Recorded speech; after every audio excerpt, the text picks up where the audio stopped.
Hello, this is a video review of our Week 8 ECE 121 Infant and Toddler Methods and Lab class. This recording is being completed, and for your review, due to the fact that class on Tuesday, October 20th will not take place, Del Tech recognizes reading days for the fall 2020 semester on Tuesday, October 20th and Wednesday, October 21st. Please know that this is a two-part video. If you have questions from last week regarding any of your reading or viewing or any other content from the previous week 7, please make sure that you get in touch with a classmate or your instructor. Currently, we are working in week 8. You are reviewing the Read, Watch, and Complete items in Module 4, Language Development. Again, a reminder that while reading days implies that classes will not take place, there are due dates and assessment requirements for your courses. But if you are meeting similar to us with an online synchronous, which means that you're meeting via Zoom, you will not be having class on Tuesday and Wednesday of this week. Del Tech and the campuses are open, so you'll want to visit the Virtual Support Center for the hours of operations for resources that you may need. Tuesday, October 20th, you have the following assessments due: your language discussion board initial post, your written language lesson plan for toddlers. There are 2 postings, remember. The first is your written language lesson plan, and the second being your language lesson plan with highlights for the purpose of the peer review discussion board. On Thursday, October 22nd, you have the following assessments that are to be submitted: the language discussion board responses to at least 2 of your classmates, as well as your completed language lesson plan highlight peer review worksheet that you'll post for your classmate to review. Students also have the option of a Module 4 review. This is a +1 opportunity if you choose to complete that. Just a reminder that your midterm space design is coming up. This description is the midterm submission requirements, including the cover page and title slides, 2 domains, materials and additional slides, all health and safety information, and 3 Jones-Prescott's pairs, materials and additional slides. These slides will be graded, feedback will be provided, and then teams may revise and improve upon their midterm slide information for the purpose of your final presentation, but the midterm grade will not be revised. Again, I cannot stress enough that revising for the purpose of your final presentation will ultimately support your final presentation scoring. Just a few reminders. Again, without reading day on Tuesday the 20th, teams are suggested to meet sometime during our regularly scheduled class time.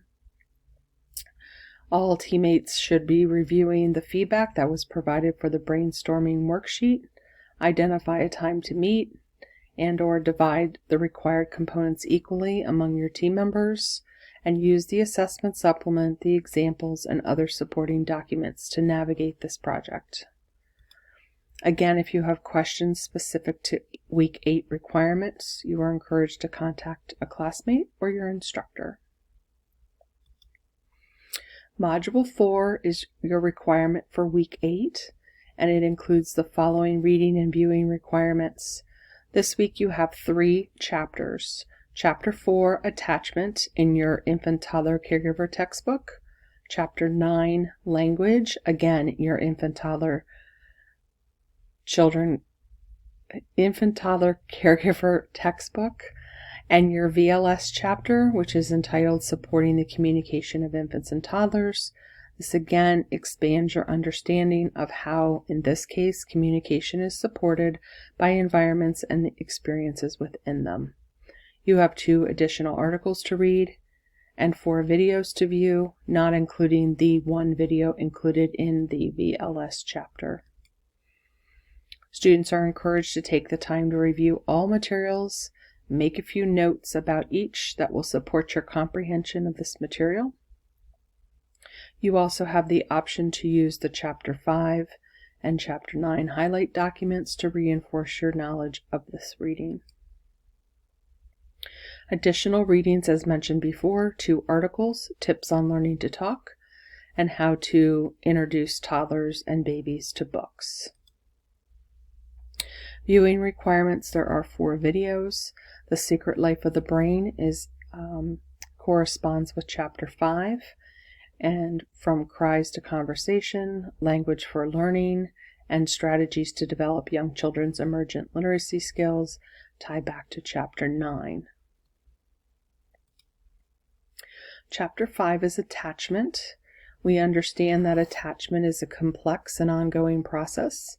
If you consider your own relationships in childhood and young adulthood and even now, you can appreciate that they are complex and they are ongoing in the process themselves.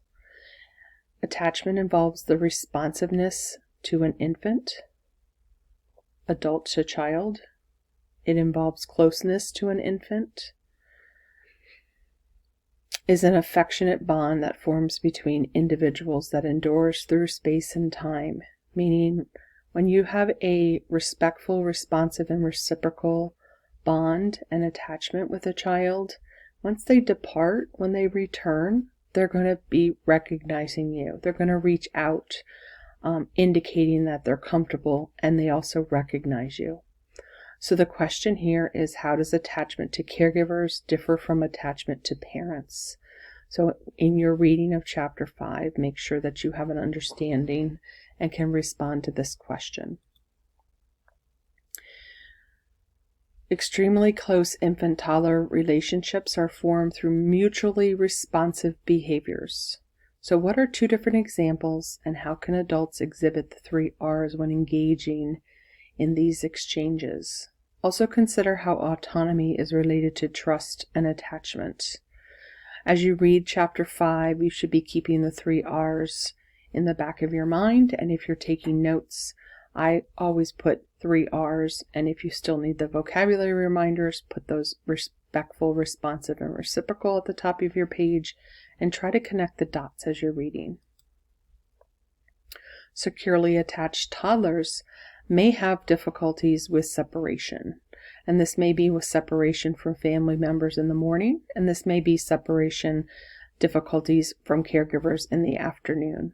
So think of several ways to assist, that caregivers can assist in helping parents with separation. Continuing on with Chapter 5, make sure in your reading that you're reviewing Mary Ainsworth information, understanding what her profession was, what work is she best known for, and how does her research support your understanding of attachment development and how to support attachment between adults and young children. Supportive to these understandings will be to watch the following videos, and the suggestion is to take 3 notes while viewing and working to make the connection of this information with your reading, viewing, and other class discussions we've had in the past. One of the chapter highlights, in this case a reflection, asked you to think about what you have read concerning attachment in order to answer the following. What can caregivers do to demonstrate their sensitivity to young children? And what do infants and toddlers do to demonstrate their needs to caregivers? Another chapter highlight is the principles in action. In this chapter, specifically, it reviews Principle 9, which is build security by teaching trust. Make sure that you read the scenario and are able to answer the following questions. Do you agree that the caregiver should talk with the mother? Why or why not?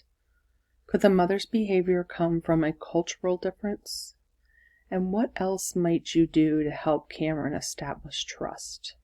So again, within Chapter 5, reading the principles and action scenario, and being able to respond to these questions.